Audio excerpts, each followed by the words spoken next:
Welcome back to Reading Bear. Today, we will take a look at some new revenge stories. And if you enjoyed my content, please don't forget to subscribe to my channel and post some bear emojis in the comments. Let's go! First one is titled, Inconsiderate Homeowner Pressures Me to Work After My Surgery. I'm a carpenter by trade. 2 years ago I was in the process of building a 600 square feet deck around a customer's pool. Roughly 70% of the job was finished. At that time I got a diagnosis of testicular cancer and my urologist suggested I schedule surgery as soon as possible, which happened to be in 2 days, on a Wednesday. The homeowner, whom I had a good rapport with as this was my third time working for her, was great, supportive, understanding, accommodating, for now. I had made plans with a friend, a former co-worker and the one who had referred me in the first place, to come that weekend and take over for me, as he had a job during the week. The homeowner was totally on board with this. So I get my nut removed and am home 4 hours later. The next day, Thursday, I receive a text at 7 a.m. Something along the lines of, when is someone coming to work on the deck? We plan to have it opened on the 4th of July. I'm having a party that day, I don't see it being done by then. I need to know what's going on. Okay, now I'm doped up, and irritated, and I hate ellipsis. Maybe even a little offended, honestly. I text back, I'll be there tomorrow. Friday, not even 48 hours after surgery. Being the middle of summer, it gets light out early. I beat the sun that morning, and every day until the job was done, 5 a.m. in the rain, making sure I set up my cutting station, air compressor, and radio right outside of her bedroom window, along with an inordinate amount of beating on crap unnecessarily from 5 to 7 a.m. I know she heard it all and was annoyed by way of the passive-aggressive kinda early start, comment I got when I returned from the hardware store at 8 a.m. Aside from all of the disappointments that week, the diagnosis, the surgery, not being able to receive a cosmetic testicular implant because they don't make them big enough to match my other one or the one they removed, I'm proud of how I handled it. Haven't missed a day of work since that Thursday. Next one is titled, Snitched on the Uncle and Nephew Who Prey on the Elderly. The man who owned the house next door rented it out to 4 non-related people who each had their own bedroom but shared a bath. One day my 4-year-old son was riding big wheels down our driveway and he was stung by a wasp. I noticed that there was a very large wasp nest on the porch in front of his house by my driveway and mentioned it to him the next time he was there picking up the rent. When I told him the story he said, not my problem, keep your kid in the house and you won't have a problem. Yes, I was annoyed, but I was more annoyed when I mentioned it to one of his renters, an elderly lady of about 75. She said that he hadn't put oil in the tank in weeks and that her room was cold every night. She said the paint was peeling in her room and that the sink they all used kept backing up. She also asked me if I noticed that the 80-year-old gentleman who lived in one of the other rooms was gone. I had noticed that I had not seen him for a few weeks. He was always nice and would sit on the porch and sometimes come over when my son and I were out just to talk. Well, apparently he had passed away and this bastard made an agreement with the man's nephew, who I had never met, who was supposed to be taking care of him, to not let anyone know he died. The plan was for the nephew to cash his social security checks as if the poor man was still alive, and they would split the money. So long as they kept the address going and kept signing the man's name to the check, they were in the money. What bastards. First I called the town and told them that the man next door was renting to elderly people and leaving them without heat, and that the living conditions he left them in were deplorable. Then I contacted the Social Security office and told them, although I didn't know the man's last name or when he died, but it had been at least 2 months back. I did know his address and his first name. I told them about the scam the nephew and the owner of the house were pulling. They said they would look into it. Now I wish I could tell you that both those gentlemen got what they deserved. What I can tell you is that 2 weeks later a man around his 30s was moving stuff out of the house. I went over and asked who he was, as I knew he didn't live there. He said, "Oh, I'm George's nephew. My uncle passed and I'm getting his stuff." So I do know the scam was over anyway. A month after that the house was on the market, and Miss Susan, the elderly lady from upstairs, said when she called her son and told him about what was going on at the house, he said she could come to live with him. Apparently, she had never mentioned to him about the heat and the paint because she didn't want him to worry. She was really excited about moving in with her son, and I was excited she was going to be taken care of. I don't regret turning them in at all. If what comes around goes around, there is a nice place in hell for both of them. Preying on the elderly is just disgusting. Next one is titled, Granted the Scammers Wish to See Me in Court. In my working life, I was a mechanical services contractor. I owned and ran an air conditioning company. No ethnic origin mentioned here, but we did find customers from one particular European country difficult to get along with, and please. They always wanted something for nothing. We had a client come in one day and ask one of my sales guys to design an air conditioning system for his house. Our salesman, Gary, did and had the recommendations and quote delivered to the client. We didn't hear back from the client and presumed that the business ended up somewhere else. About 9 months later, a very irate person entered the building wanting to talk to the manager, me. He fumed his way into my office and proceeded to tell me his air conditioning didn't work and he required compensation.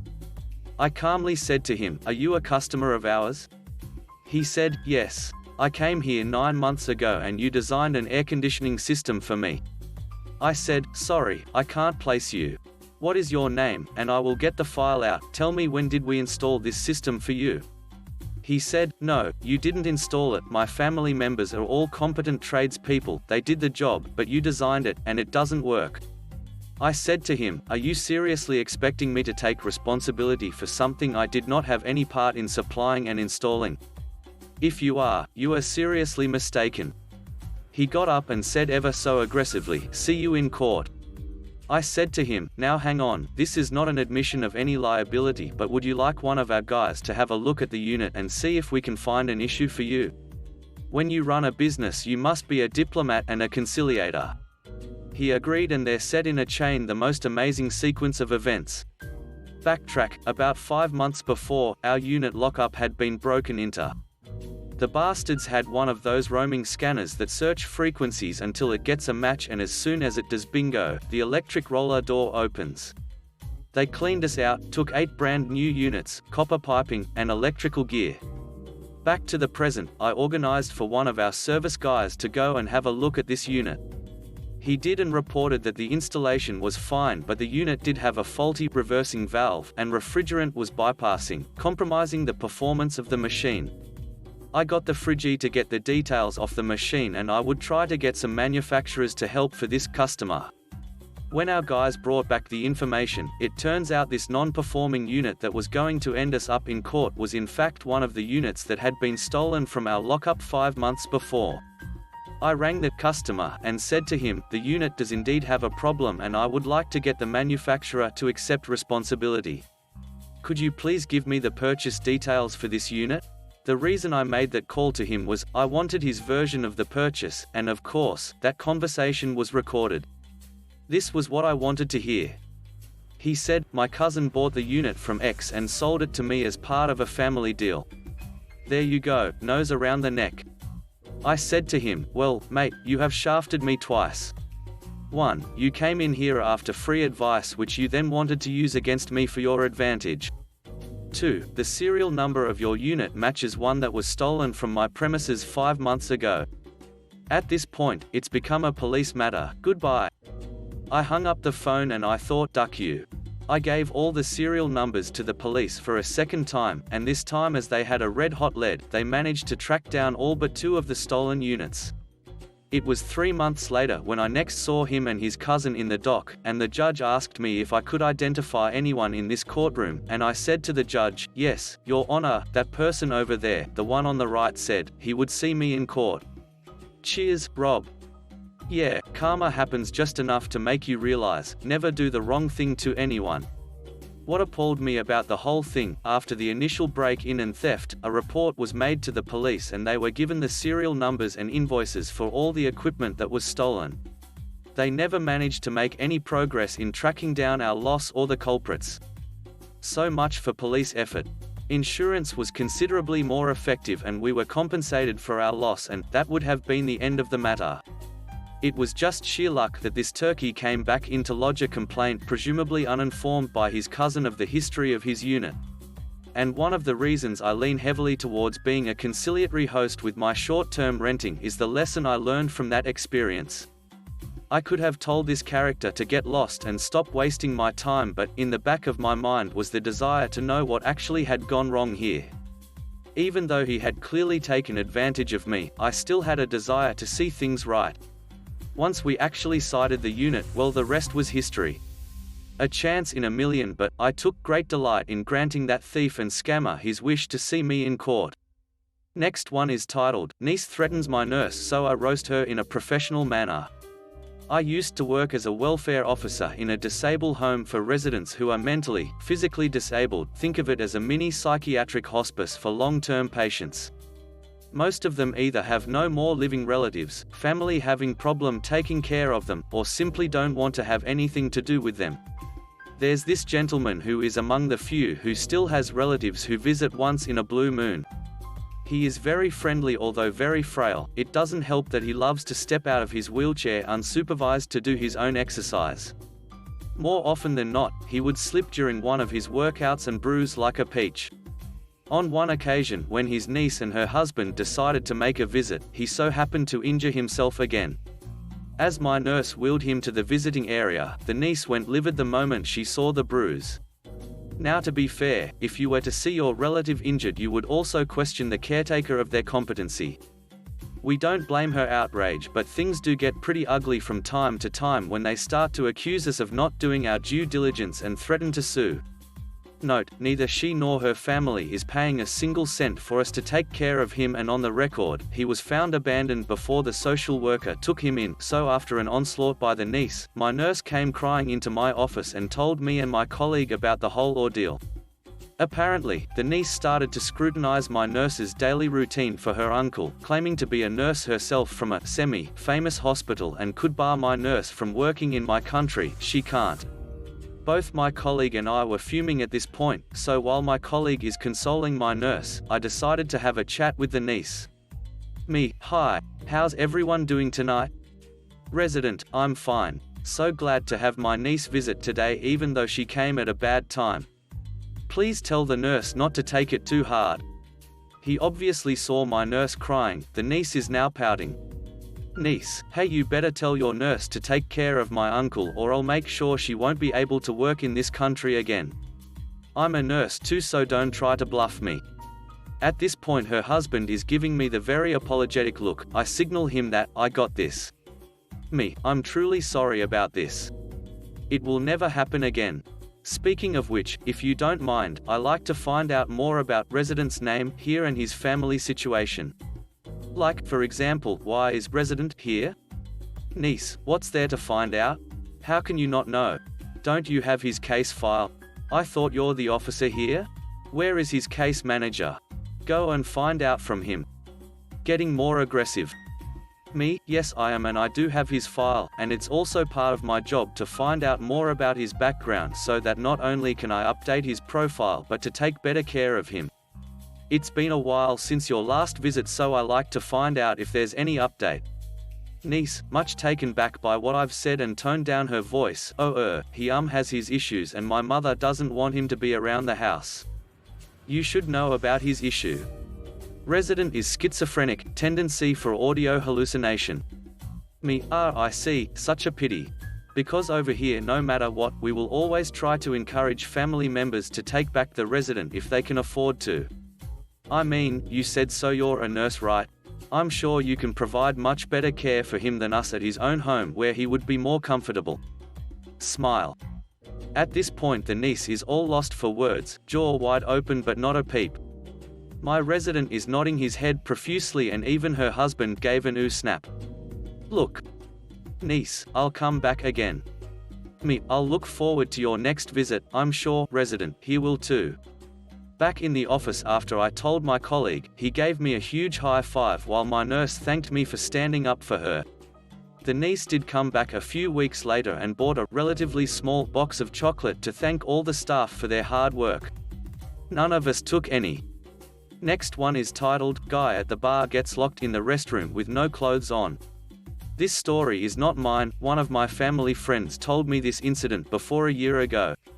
Once she and her friends were in a pub, dancing on the floor. There was a guy behind her who was constantly rubbing his body to hers. She told him a few times about this, but he didn't listen to her. He was coming close to her. So she decided to teach him a lesson. She turned back and gave him a smile to show that she is enjoying his touch. He was convinced by her expression. She held his hand and took him towards the restroom. He was trying with all his might to touch her, but she was somehow successful in stopping him from doing so. Then they went inside the toilet stall. She locked the door. Then they started undressing each other. She took off his pants and underwear. He unzipped her skirt and was about to take it off. Suddenly she held his face and pretended that she was about to kiss him. He closed his eyes, and in a fraction of a second, she took his pant and underwear and rushed outside the toilet. He stayed inside as he was half naked. She smiled at him and did a small victory dance. He was helpless. To mock him, she gave him her underwear and offered him an option to get out wearing that. After that, she remembers she had a good laugh and his face was like a tomato. She was on top of the world. She even scared the crap out of him when she took out her mobile pretending to take his pictures and told him that this will be all over on Facebook tonight. He started crying while asking her not to do so. He was literally begging her and she was liking it. This what he deserved. But after some time, she started feeling pity for him.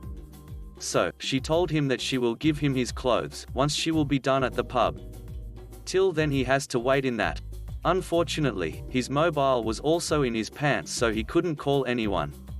As she said, when she was going home she gave him his clothes. But before doing so she asked him to hold his ears and pledge that he will never do this to any girl ever. It was nice to hear that girls can do this kind of thing for their protection and make a lesson for this type of guy. Next one is titled, Boss wanted to change my contract but the project manager saved me. I work as a contract technical writer. For those who don't know what that means, I get hired usually for a specific project, and when the project ends, so does my employment. Only, sometimes my employment can end very suddenly, like if funding for the project suddenly dries up. I've been on a job that was supposed to last 6 months, and after 2 months, someone walked through the office and told us to leave. The job was over.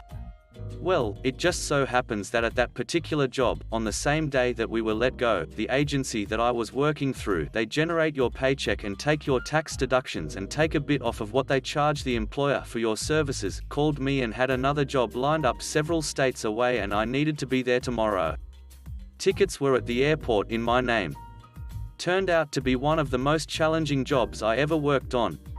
It was supposed to be a 6-month gig and turned into 2.5 years. The pay was great, but the location really sucked. It was the middle of nowhere, USA.